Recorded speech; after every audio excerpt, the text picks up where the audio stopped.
చాలామంది రక్షణ అంటే వెనకంజ వేస్తారు.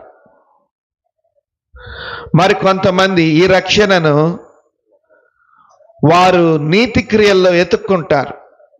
మేమేం తప్పు చేశాం, మేమేం పాపం చేశాం, మాకెందుకు ఈ రక్షణ అని చెప్పుకుంటారు.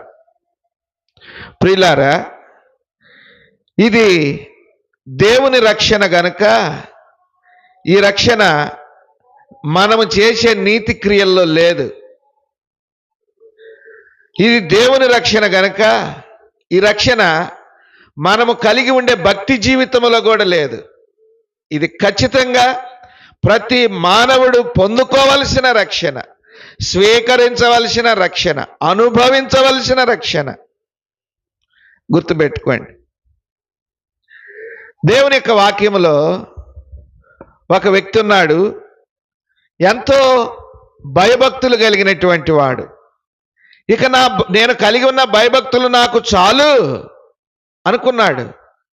ఇక ఈ నీతి ఈ భక్తితో నేను దేవుని యొద్దకు వెళతాను అనుకున్నాడు. భక్తి జీవితాన్ని అలవర్చుకున్నాడు. ఆయన భయభక్తులు కలిగి ఉండటం దేవుడు కూడా ఎరిగాడు.